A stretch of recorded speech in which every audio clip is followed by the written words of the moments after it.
blessed unity with the L-O-V-E. Love is the solution, so set your love free with the L-O-V-E. Further evolution and blessed unity.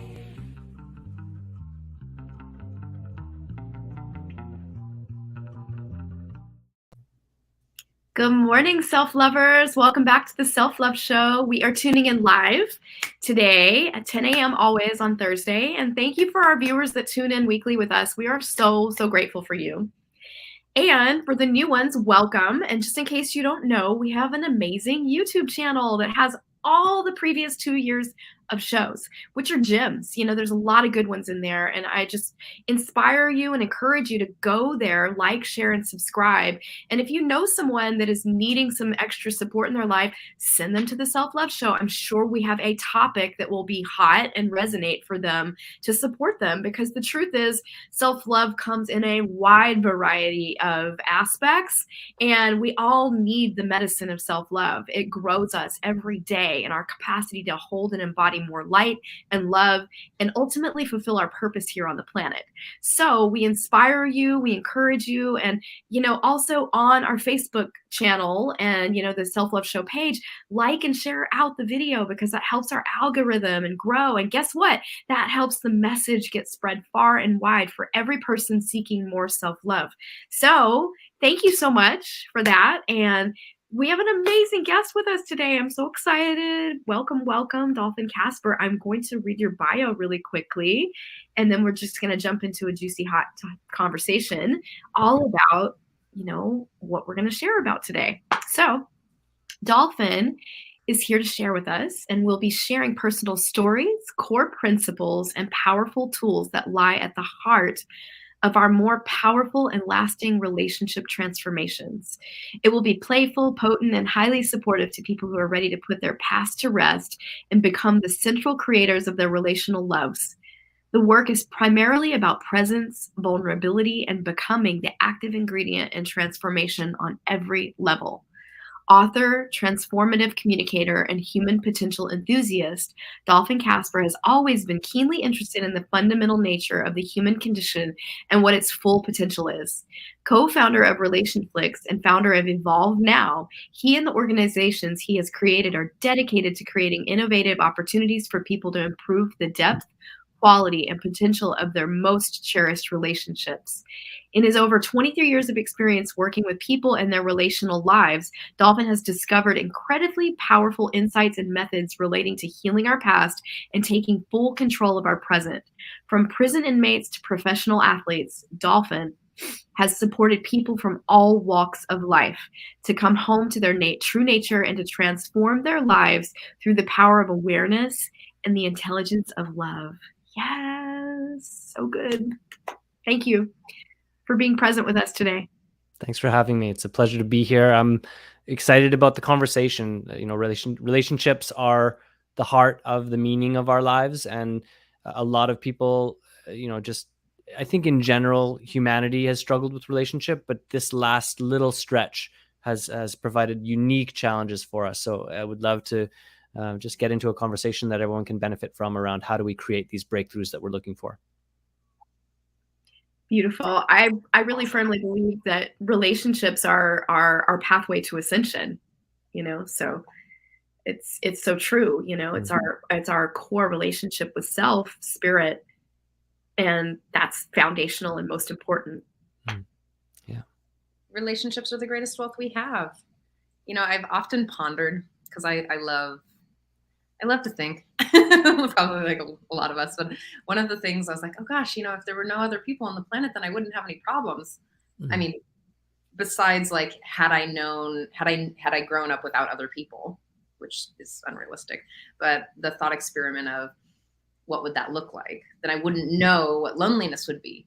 But since we live with 7.8, 7.9 billion realities on this planet, we are based on our relationships. Like, this is what we do. We have relationships with the grocery store, at the gas station. Like, they might be tiny little relationships or interactions, but there's a lot of places where our relationships really help define who we are by giving us the opportunity for self-awareness, or looking at our wants, needs, and values, how we respond. And where I'd love to go first is really talking about maybe how some relatable tragedies so that people are like, oh, you guys have like amazing relationships. Like, yeah, I mean, we stubbed our toes a lot, I'm sure. So can we start there? Yeah, sure. I mean, there's a laundry list. The one that comes to me was my first real kind of solid relationship that I could call, like, this was my partner, and we did, spent lots of time together, and it spanned a couple of years. And one of the things that showed up in this was in my early 20s. One of the things that showed up in this relationship was my desire to be the good person, the good boyfriend, to do the things that I had learned from all sorts of different places that a good person and a good boyfriend does. And inevitably that had me, not always, but on a relatively regular basis, show up with something that wasn't fully authentic. It wasn't fully me. It wasn't fully my truth. And as this relationship unfolded, it was beautiful. Like, she was a beautiful woman. We enjoyed our time. There was lots of love and intimacy and connection and appreciation of one another. But over time, a kind of intangible distance started to get created. And the way I would describe it is that some of what the relationship was based on was inauthentic. And in that inauthenticity fundamentally lacked intimacy and connection. And so this is where I think a lot of people who can't put their finger on it, but don't feel fully satisfied in their relationship. Like, everything looks and feels great. Their partner isn't some terrible demon or catastrophe. It's just they don't fully feel seen and known and at home in the relationship. And for me, it was just clear as it got closer to the end that I had sacrificed my truth in the interest of what I thought they wanted and what I thought would make the relationship great. And I kind of rebounded from that relationship by spending 2 or 3 years like saying everything, like saying it exactly as it was, which was also an interesting experiment in, I think a lot of people think we show up with our authenticity and then everything goes well. It's like, not necessarily. You show up with your authenticity and you get to find out who's genuinely interested in that and who is not. So, that relationship was a real learning for me around the subtleties of the difference between doing what we think is true and good and right, and deeply grounding into and attuning to our truth in spite of the consequences of that truth, which takes courage and takes a willingness to, in a way, put the truth and authenticity before the other person, before the relationship, and even before ourselves. That there's something powerfully transformative that happens when the truth comes first. And so that was the relationship ended in a very painful way, because at the end of the relationship, I came clean about what I hadn't been expressing, and that was really hard for them and painful for me as well. Wow. It just brings forward so much for me to hearing your story of the times in my past and in relationships I had before my beloved, and really stirs the sauce of like, oh yes, I remember those places where I was struggling with my own authenticity, of like feeling like I couldn't be fully expressed or myself. And I too have had those same experiences.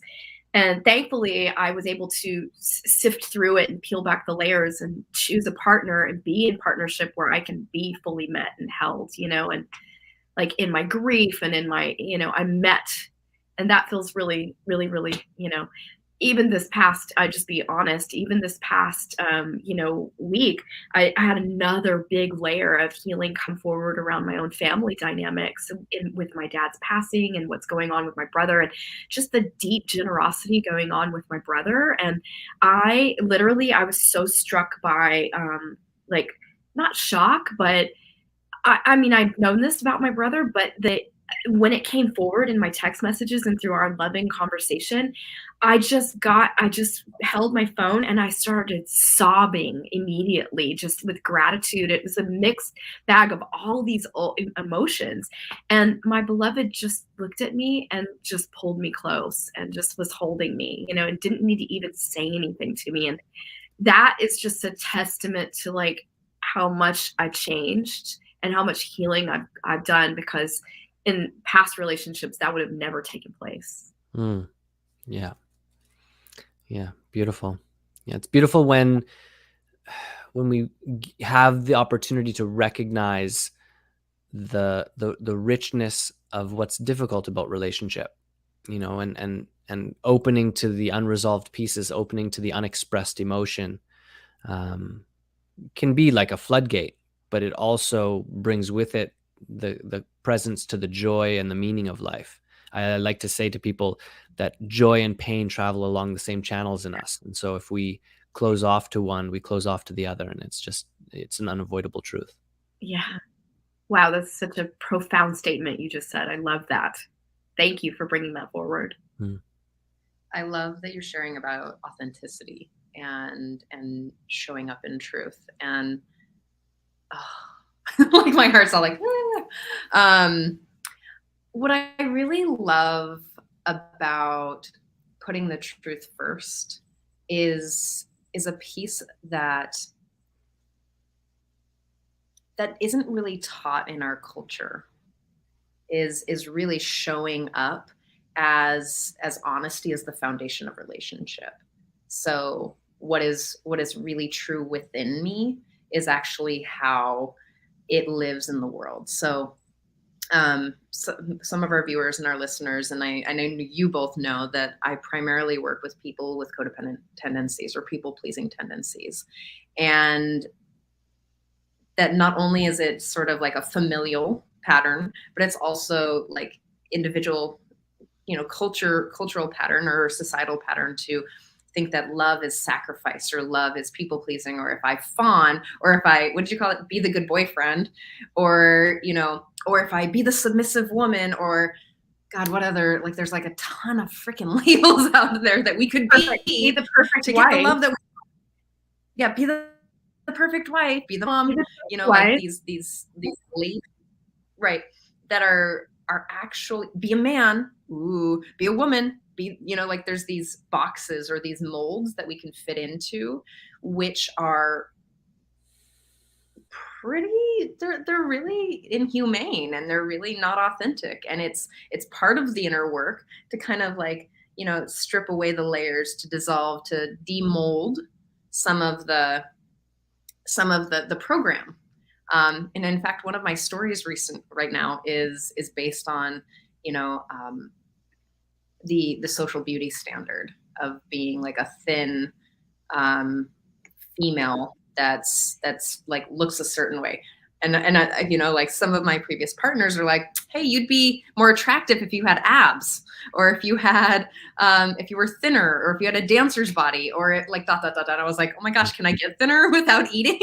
Like, and it's those places that we learn through these things, is that we learn how to quote unquote be a good boyfriend, or be a good girlfriend, or be a wife, and it's these inauthentic places that we learn how to get our needs met. And this is what I want to come back to, is that there's all these strategies to get our needs met that chip away at our spirit, or our soul, or the who we are, that aren't in the authentic truth. So finding the ways, like getting, starting to dive in and becoming self-aware to find what is our authentic truth. How do we show up is like, who I was 10 years ago and who I am now. I was a good girlfriend back then, but now I'm honest. And I'll tell you exactly where I'm at, so that there's no, you don't have to like, I wonder if Trish is happy, or I wonder, like there's no confusion, right? So And you're not just to say, I'd love to hear what? I was going to say, you're not willing to sacrifice your honesty any longer. Because that's the integrity piece. Integrity for me, and I'd love to take it here is integrity for me is when your thoughts and your actions and your beliefs align with how you move in the world. Like, are you moving in that direction? Like, if I'm out of integrity, if I'm like, thinking, I'm just going to use Dawn as an example, is like, if I'm thinking Dawn's this murmur, murmur, murmur, and I'm like, hi, Dawn, how you doing? And I'm like, there's something out of integrity there, and that's going to be felt between her and I, regardless. Mm-hmm. And so I'm moving from that integrity. So I'd love to hear a little bit about how integrity lives for you and how integrity lives in relationship. Yeah. Wow. Integrity in myself and in relationship. I'm just wondering where to go here, because there's so many threads to understand what it means to be in integrity. Like I like the idea of kind of thought, word, and action lining up with what our beliefs are, what our kind of internal reality is, and I would say that's a good place to start. And I also notice, as I explore integrity, as I explore authenticity and honesty more deeply, it's not so straightforward and obvious. And I'll give you an example of what I mean. So honesty could be thought of as like telling the truth, speaking what's true. But when we get more into it, and especially as we evolve in the direction of authenticity and honesty, just because something is occurring, just because it's real in you, doesn't mean it should be expressed. And the rightness of expression depends on many, many different things. It depends on the person you're with, the circumstance you're in, your own state, your own level of evolution and awareness. So whereas someone who's been very dishonest and has withheld communication a lot in their life, there's likely a long period of exploration and integration around speaking the pieces they have withheld in the past. And in that way, honesty for them is about speaking those pieces. Whereas for someone who constantly shares what's going on, and that's their default, and they don't really attune to the moment around what's really being called for them, honesty might be having thoughts, having an inclination to express, and just being with that inclination without speaking. Because for them, honesty is about learning an attunement to what of the millions of things that are going on in us, what is really meant to be expressed, what is really an honest way to discern the rightful expression of our inner state. So, there's simple things that we can kind of start to include to align with integrity if we haven't, but there's a lifetime of exploration around mastering what it means to be in integrity with our inner truth, because it's not to say right now I'm having an itch on my knee, and the next moment now I'm having a coolness across the back of my neck. Now I'm having a judgment of this or that. Now I notice I'm seeing a light in the corner of my left eye. Like, if we communicated our full experience, we wouldn't connect, because everything would be about communicating our experience. So it's, again, like, honesty is a vast world of nuance and complexity. And being in integrity with honesty is in some way very personal. But I also believe there are underlying archetypes or central truths around how we can reference something real to help us attune to the rightness of expression, the rightness of expressing our truth and our honesty. Can you give an example? Yeah. So one of the things I'll often support people that are struggling, like, constantly life is about crossroads, right? We come to something and there's a choice involved, and we're looking at the choices and we're looking at the consequences of the choices, and we're like, oh God, what do I do here? And oftentimes there's a kind of opacity to the right decision. We can't quite get at it. It seems as though we can't get clear. And for me, one of the main things that gets in the way of clarity at these crossroads is that we have vested interest in the outcomes of the choices we make. In other words, we have preferences.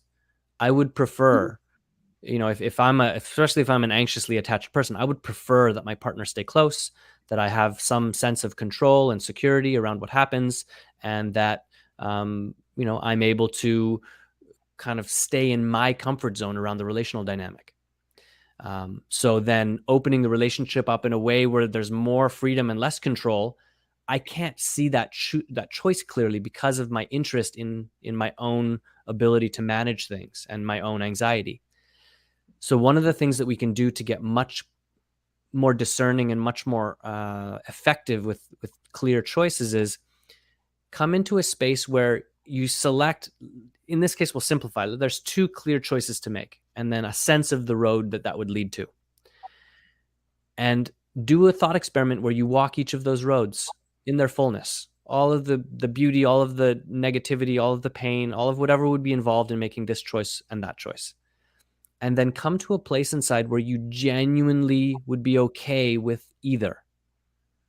If we can create a space of equanimity, even if we still have kind of thoughts and feelings of preference, if we create a bigger space of equanimity that either road is okay with us, either choice and path that choice leads to is okay with us, all of a sudden it's like we create stillness in the water where there's all this murky muddiness. And over time, that silt that's in the water settles because we're not stirring it up with an unnecessary attachment to the outcome. So the less we're attached to the outcome, the less preference we hold as like something that should be ours, the more clearly we see a more objective rightness to one choice over another. I just want to bring forward this beautiful statement about integrity. Integrity is having the courage to go with the truth as you know it, as a heartfelt response with care and consideration for others. That's by John Roger. And choosing to live in your integrity is choosing to live in your greatness. Mary Holnick. And I love this. So integrity comes from the Latin integratus, meaning wholeness. So I see integrity as it's got the word grit in it. And grit is really about, leaning in. Our spiritual curriculum is always being expressed through our relationships. And grit is an opportunity to kind of lean in where it might feel like a little sandpapery at times. And that's an opportunity to keep leaning in to the loving and leaning in and being willing to shine your diamond there. And that's that grit. And like, really, it's about alignment in the soul at all times and bringing back wholeness, because we really are an expression of wholeness always. So yeah, I just wanted to share that. Yeah, beautiful. I just read a piece from Ram Dass about life being our curriculum. Like each of us has our own tailor-made curriculum for our own learning and evolution. Absolutely. And that the contents of our life is the perfect curriculum for us. So I love that you brought that word in.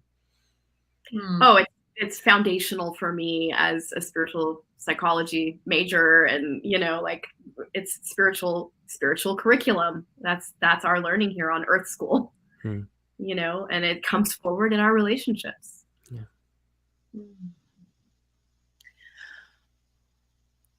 There's so many places that my brain goes generally. And I'm curious a little, so there's a discernment piece to integrity, and that's gonna take some practice. Because sharing like a moment by moment would just be kind of wild. And also what do we share and what do we withhold from other people in the sake of like how from the world. The discernment is what I also heard. We started the conversation with authenticity, and we started the conversation with like, how did you called it? You said something about it came clean. And I'd love to hear from both of you and even the people who are watching and listening right now is when was the moment where you're like, oh crap, I'm not being authentic here. And as an example, one of the pieces for me, I was in a 5-year relationship, deeply, it was beautiful and loving, and then it got really crunchy because I was fawning, meaning that I was being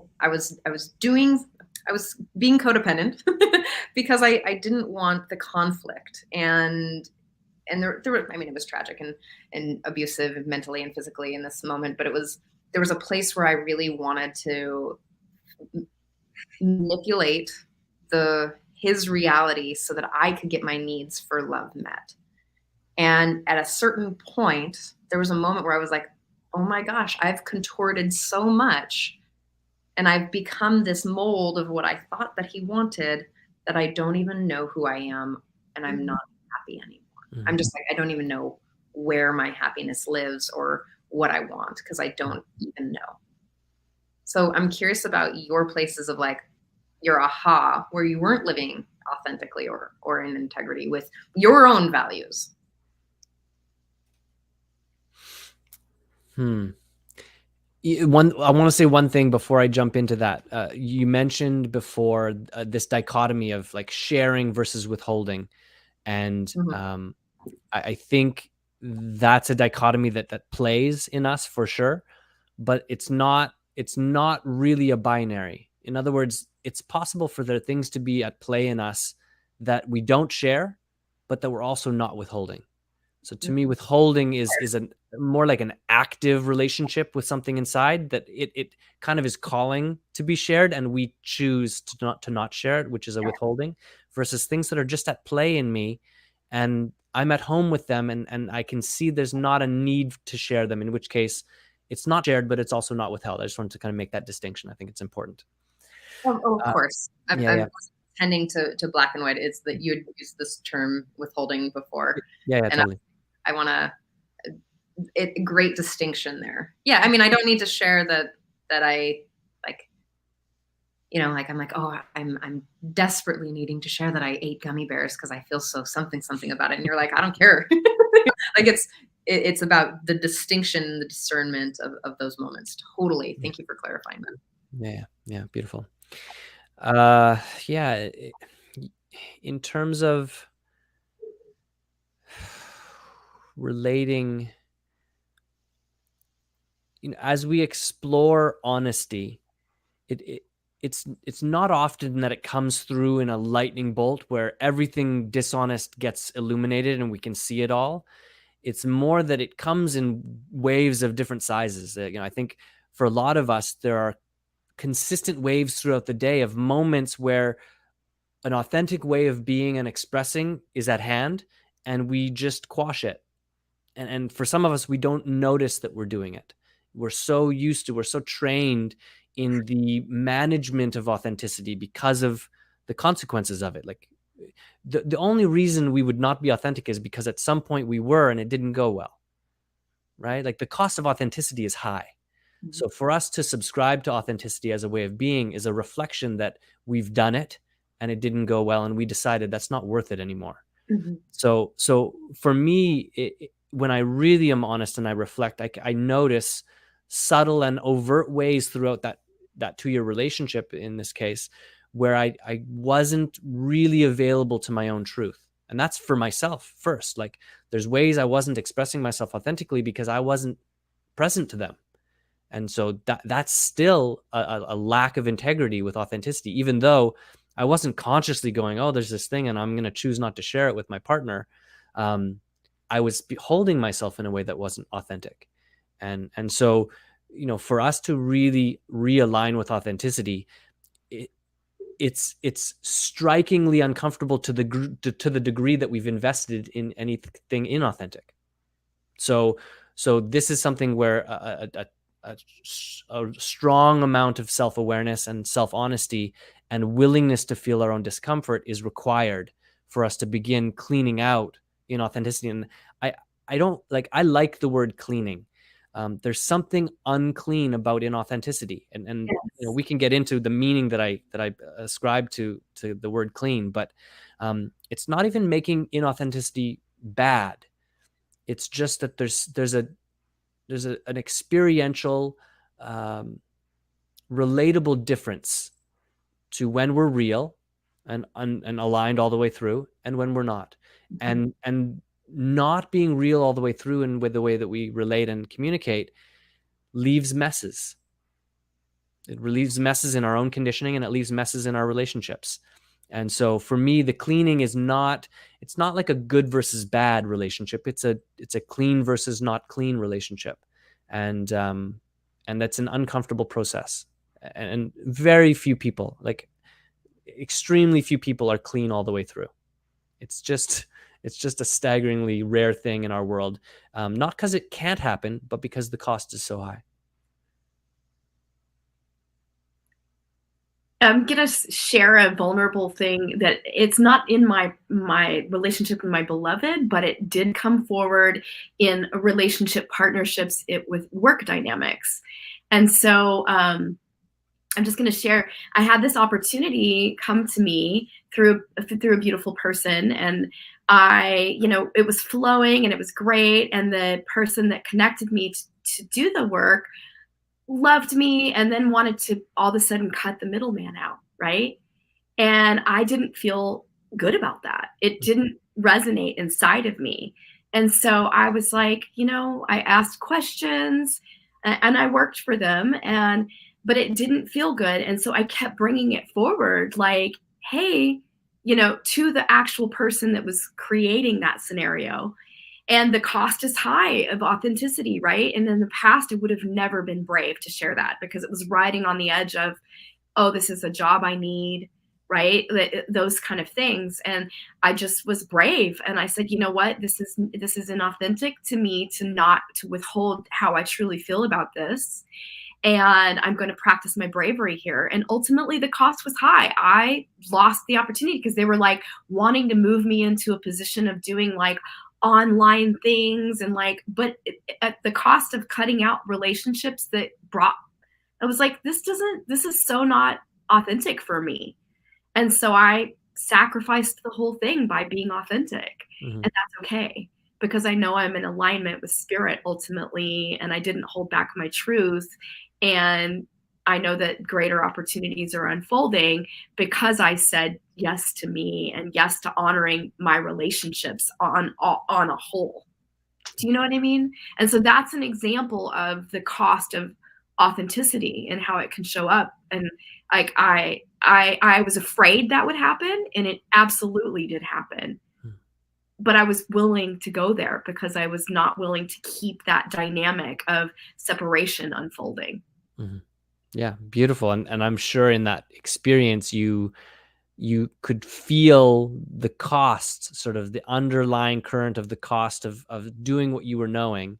And that was a crossroads. You could have just said, oh no, it's okay, and justified it, which we do all the time, right? We come to a crossroads, there's a chance to be authentic at cost, and we convince ourselves that not paying that cost is a better idea. And that's easy to do.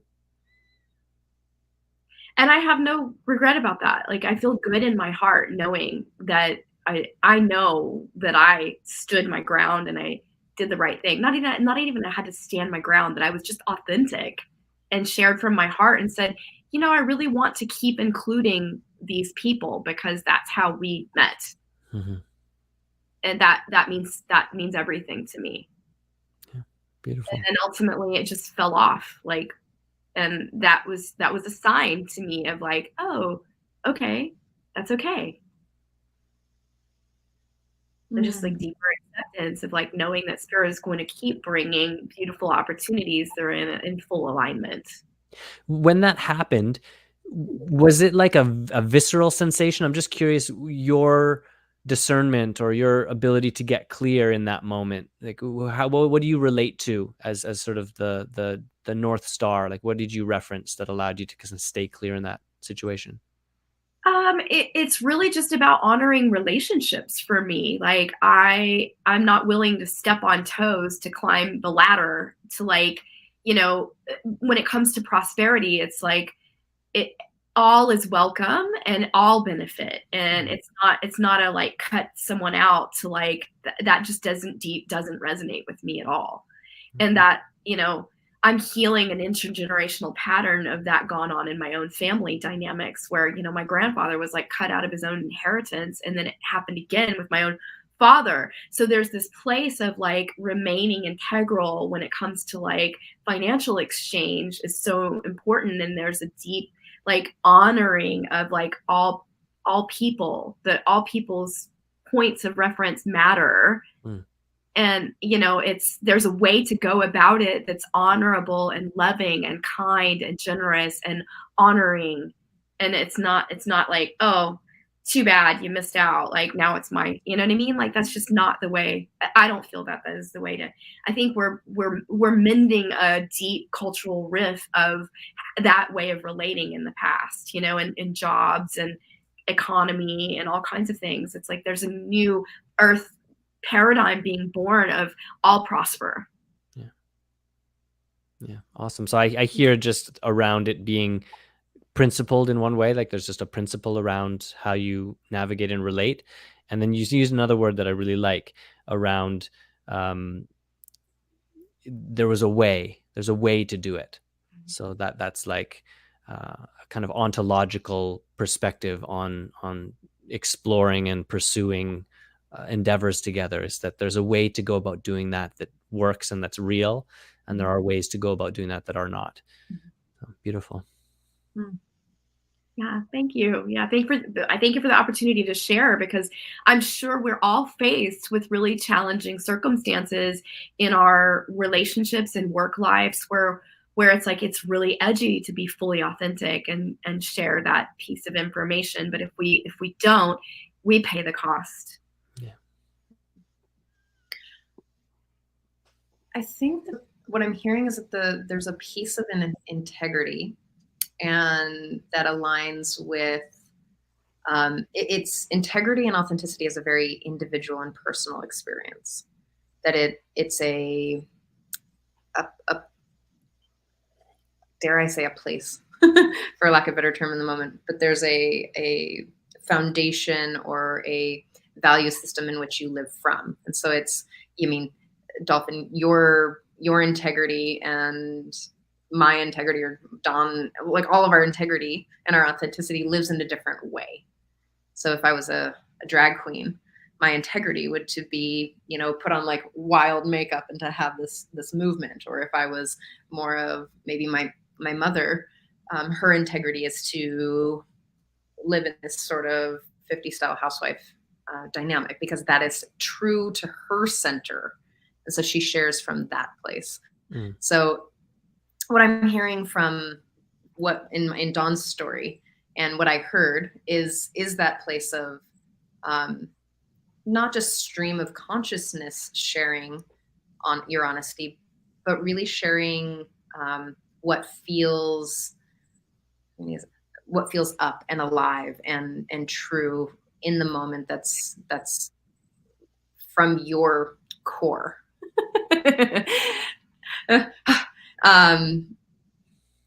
Yeah. So to kind of nail this down, or to like drop it down, is like a personal experience around. I'm trying on this experiment right now, where every decision that I make is based on nervous system regulation, because I have a tendency not to do that. And I'm just like, I wonder what it looks like, and that is this experiment is part of my integrity of like seeing how to notice what my body feels like and what looks And so I have a decision that I needed to make at 10 today about integrity, about my living in my integrity and showing up for another person, and being clear on a time frame. So in that sense of showing up in, can I be fully present? Is it fully in my nervous system to show up in that way?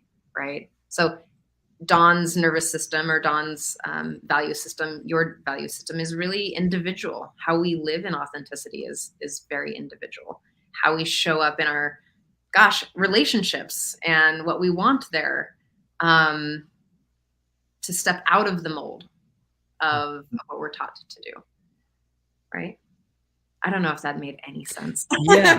Like, it made sense to me. I think that I want to kind of open the dimension of that, what you're sharing about, in terms of the individuality, the individual nature of rightness, we might call it, like a right thing to do, a right way to be. It's clear that if I try to be you, that will inevitably take me away from being true to me in certain ways and on certain levels. However, if we look at it from just a different angle, where 99.99999% of our genetics is the same, Yes. We are far more alike than we are different, far Mhm. more. Now, the differences are quite obvious to us. They're overt and they're obvious and they're on the surface.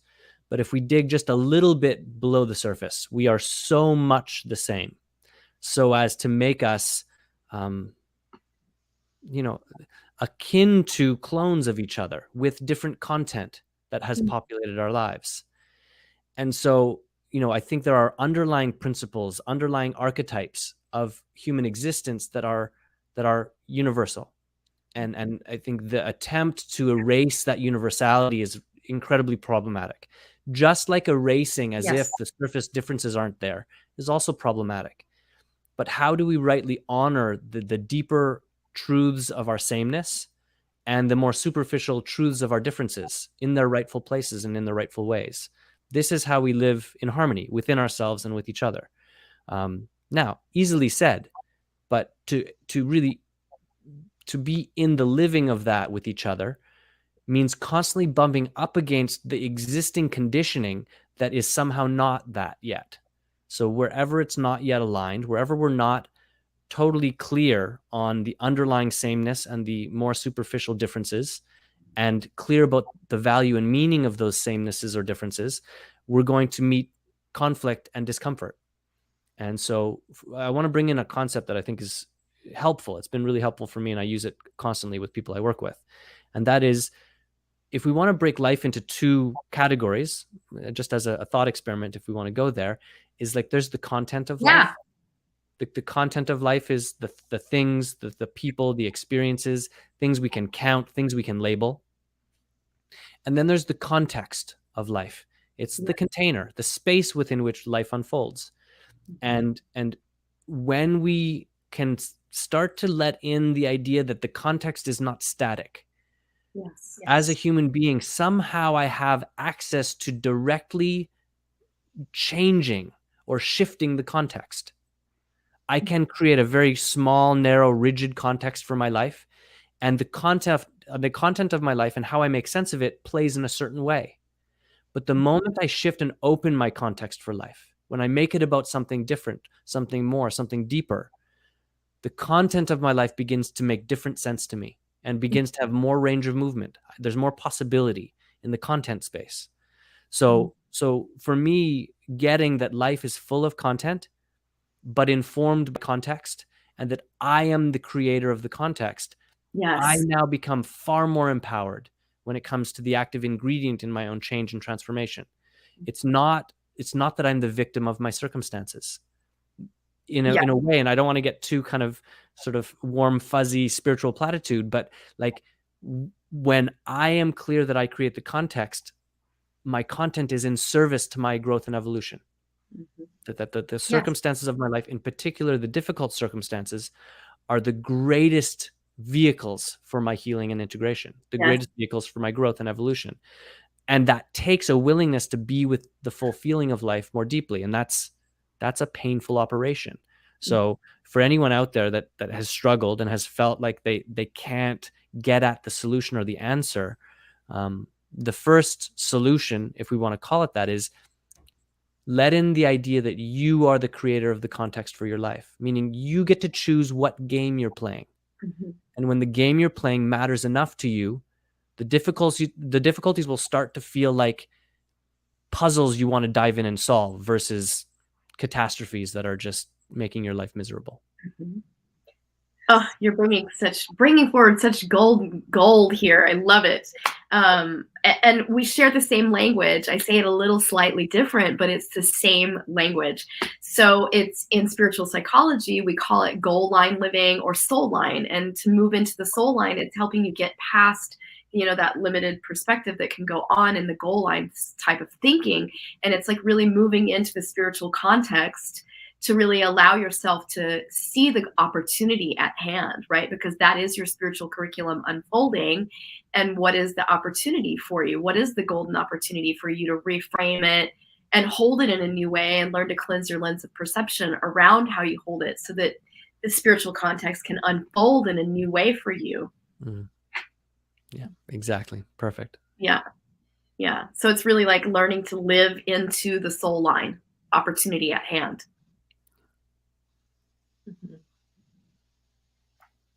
Yeah, wonderful. Wonderful. There's so much that I want to talk about. Like I'm like, oh gosh, this show could go like forever. And I realize I'm looking at the time and realizing that there is a place that we should go, maybe. Because I mean, this is so juicy. Like this particular nugget that you shared, Dolphin. This one would be a really fun place to really evolve a larger conversation about how to like how to actually work this and how to play to really expand this in every day. Mm.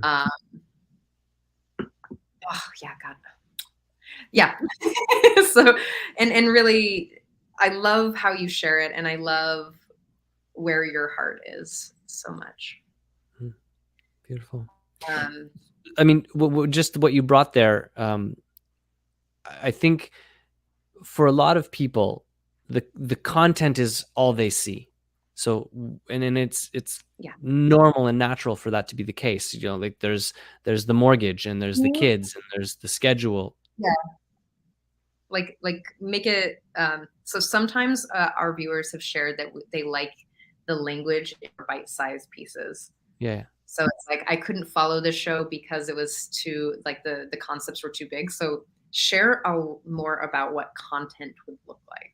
Yeah. And Yeah. then context looks like. Yeah. That'd be Cool. Yeah. So for someone that feels overwhelmed with life and they don't have a lot of time each day, they feel like they run out of time. They get into conflict with their partner because there's too many things on their plates and things are getting dropped and there's stress. Maybe there's sort of financial pieces at play in terms of just being able to afford the basic things that need to get afforded. In those cases, the nervous system is getting activated in a way that's something like survival mode. So, and there's a lot of evidence around this in terms of the research. Modern human beings are in a stress response the majority of time. So that we're in this state of feeling triggered and anxious and at odds, or at least in defense against the threats that we perceive in life. And on some level, we know that we want more space, we want more connection, we want more ease. The challenge becomes like, what's the pathway? Like, how do I actually start to create that for myself? And so I want to just give two really simple pieces that I think are incredibly potent and accessible to everyone. One is something like a relational asset map of our lives. So what that means is to look at the people that you're connected to and the people you are or could spend time with, and give some thought to who is already along the path, preferably further ahead of the path that you're on. Where do you want to grow into? And who do you know and are connected to that is sort of already moving in that direction or ahead of you along that path? Excuse me. Find ways to connect with them more often. Find ways to spend time with them more often. Even if you're not directly, like maybe it's a coach and you want to work with them, that's great. But even if it's just going and having tea with someone, when people have embodied integration and growth, we get that just from being around them. Like nothing is more powerful to a dysregulated nervous system than a regulated nervous system. So how do we begin populating the time and spaces of our lives with people that are what we want to become? That's one of the simplest, most powerful ways we can start to transform. Gorgeous. The other one that I want to share, just because it's so simple but not implemented, is you already have things that nourish you. So it could be that there's a sport you used to play when you were younger and you loved it and you felt alive and it gets your blood flowing, your body moving, your sweat rolling. But you haven't played it in 5 years. Or maybe there's an art, a way to express yourself. Maybe there's a martial art, or maybe there's a community project or a nonprofit.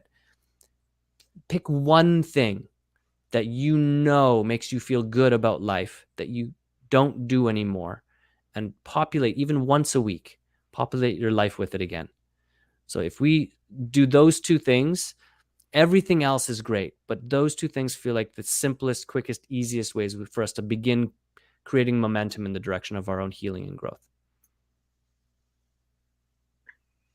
Dolphin, I love you. You're just Wonderful, wonderful advice. Thank you so much. Speaking of advice, I bet you have something you might want to share for this afternoon. Morning. Where are you? I'm Speaking of- I'm mountain time. I think we're just crossing over. Yeah, we're just near noon here. All right. So yeah, you guys asked me to share a piece, like a process that we can use. And yeah, I thought about this one for a little while. And one of the things that I love to do is I love to guide people in something that has made a big difference for me. And so this one is about withholding. It's about how we clean up our withholding. And so what I want you to do is I want you to take a moment, if you feel comfortable and you can sit up straight and kind of align all of your joints and bones in a comfortable way. And if you feel safe enough, you can close your eyes and just begin to take nice, full, nourishing breaths. Don't try to do anything special with your breath. Just notice and enjoy what it is to take a breath in your body. And you're going to imagine a relationship and an interaction that happened recently, to as recently as you can remember, where there was something that wanted to be said, there was something that was asking to be said, and you didn't say it.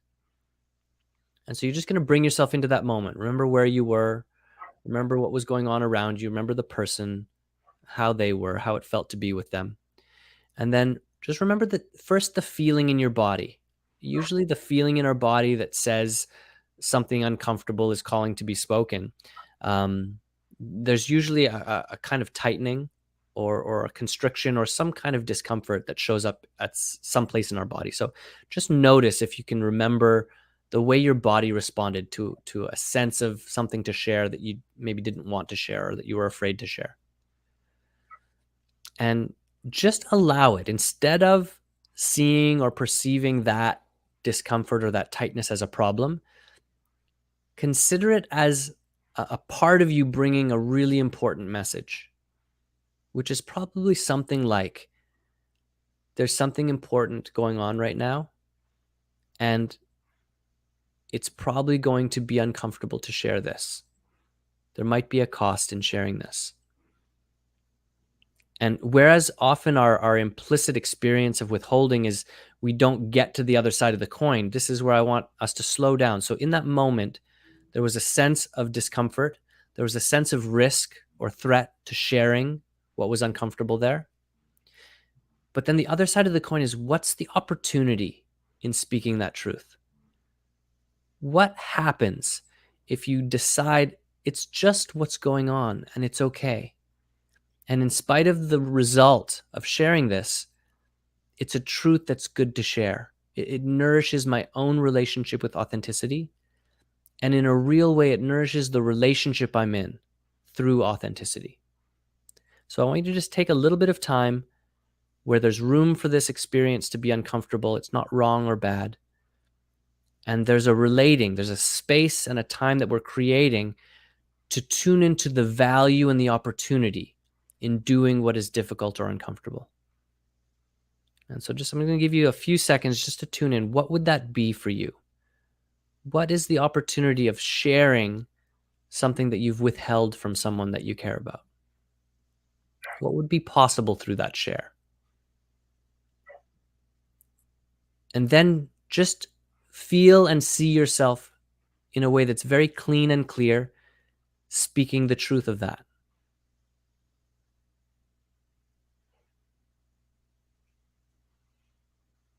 And feel free to just intuit their receiving of your truth.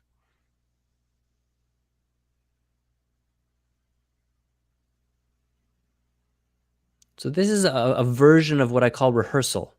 It's us tuning into something that maybe we're not as good at as we would like to be, or we would like to create some kind of practical shift in. And we simply create space to rehearse the experience is as fully and experientially as we can. And that in a real way, when we do this well, it transforms our relationship with that particular behavioral pattern and brings us to a place where the next time we're in it, there's more awareness, there's more attunement to the real value and opportunity at play, and there's experience, practiced experience of how to do it well. And that can make a really big influence, a really big improvement around how we have difficult conversations and how we can begin living in a way where withholding is not how we operate in relationship. So that's my piece.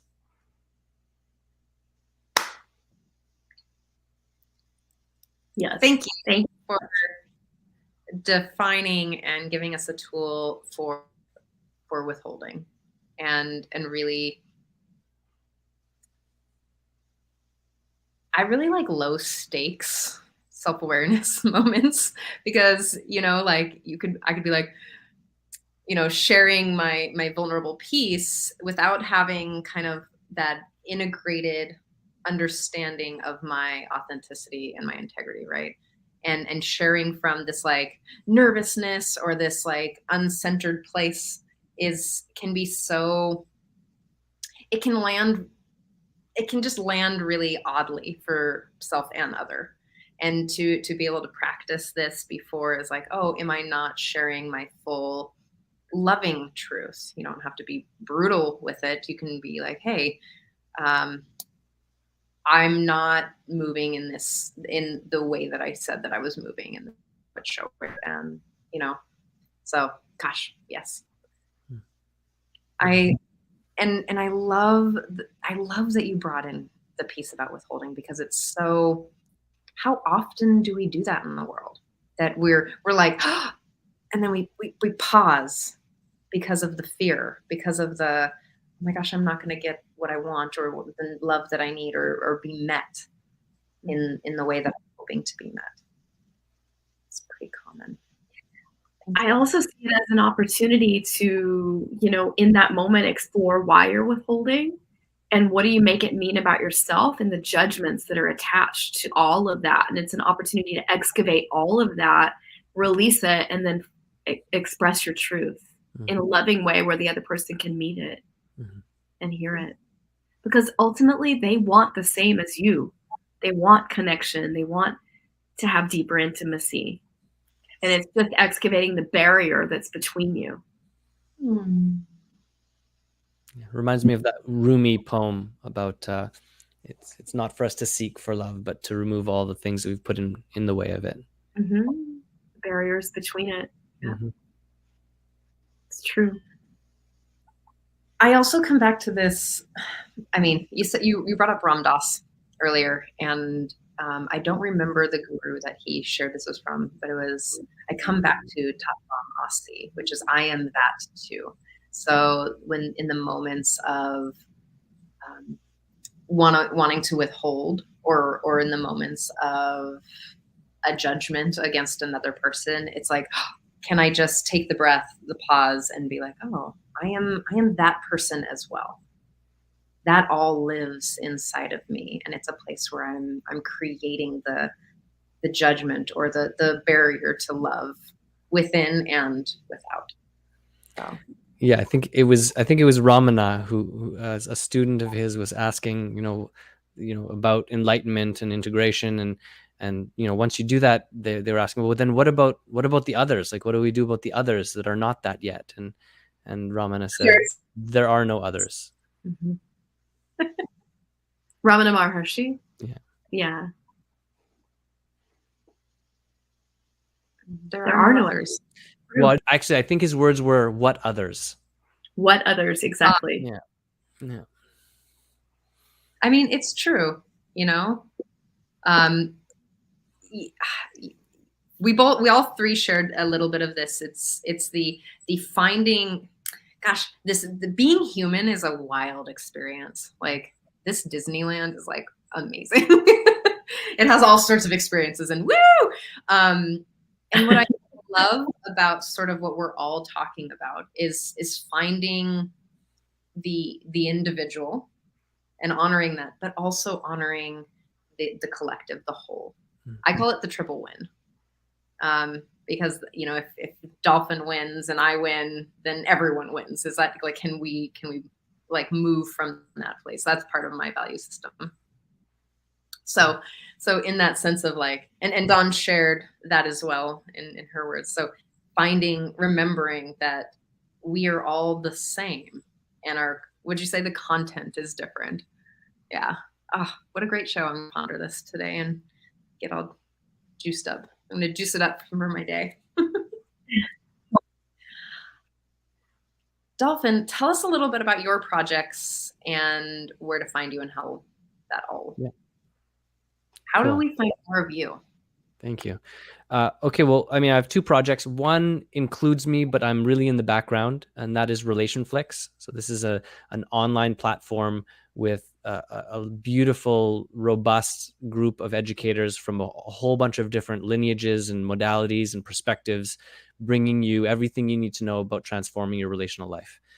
So it's an online subscription-based platform. We wanted to make it really accessible and just put as much knowledge and information in people's hands to help them transform their romantic lives. Lots of things coming. There's a writers community bubbling. Live broadcasting will be there soon, and just a large video on demand sort of content ecosystem that you can plug into. And yeah, people can get that through relationflix.com. And that's FLIX, FLIX.com, and at Relationflix Official on Instagram. Those are probably the two primary places. There's YouTube and there's Facebook as well, so you can seek us out. The other piece that I'm doing, I'm just in completion and pre-sale of a long-term group coaching program called the Relationship Breakthrough Accelerator. So that's pouring my 23 years of experience into a program that people can plug into and get powerful, immediate transformation and results, and long-term support and community, which feels like often a missing piece for transformational programs. So that's, people can just go to my Instagram at Dolphin Kasper. So it's DolphinKasper. That's my Relationflix, or sorry, that's my Instagram handle. And my bio link, the link tree, has all the things you would need to kind of reach out. You can get on a call with me and we can chat about whether the program is a fit. And yeah, it's just for anyone that has long-standing patterns and dynamics of feeling stuck, feeling unmet, feeling like they can't create the relationships they want. That is what the Relationship Breakthrough Accelerator is for. Yay! Congratulations. That sounds amazing. Yeah, it's been a ton of work and it's been lovely. Oh, beautiful. I'm so honored to know you and to support your work in the world, and such beautiful heart sharing. And I know you make major transformation for the people you choose to work with. And if you haven't seen Dolphin's content or Relationflix, you should check that out. I posted all the links, and it's so juicy and good. And for someone else that I know that knows all about how much work creating a program is. Yes, I'll take the floor. So thank you. Thank you. Find the most awkward ways to pass the baton to Dawn. It's just like not my forte. I love you so much. Thank you. Yeah, so this is really an opportunity. I have a beautiful 4-day Sovereign Queen Challenge coming up for those women that are ready to really explore a deeper dive into their relationship dynamics. I do the similar work, and it's an opportunity. It's a 4-day free spiritual activation for women seeking really, if you've been in a relationship, long-term relationship, or just experiencing deep patterns, again, where you haven't felt, met, seen, heard, or it feels wildly out of balance and you can't figure out how to restructure it, rework it, and you're ready for that deeper exploration. So this is a beautiful opportunity to come and learn why, the number one reason why triggers take place in relationships firsthand. There's a lot of juicy activations. I'll be giving away gifts and amazing things for 4 days. It's free. It's August 15th through the 18th. And then from there, I'll share all about my beautiful program. The opening, the doors will open again in September probably. And so Unleash Your Sovereign Queen, and it will be transformed. It was a 9-week program, but I'm actually going to extend it and make it longer. So that's exciting. Yeah, so come join me, get the activations. It's free. It's juicy and delicious. The link is in the chat, and I'm so excited to have you. Sounds amazing. Yeah. Thank you both for. Go ahead. Oh, I said it's just been really, really fun. I launched my first group this year after preparing all last year, and I'm in the middle of it now. And it's so amazing. It's just been so heartwarming and opening, and seeing all the women's transformation taking place. I mean, I'm just like crying. It's so powerful.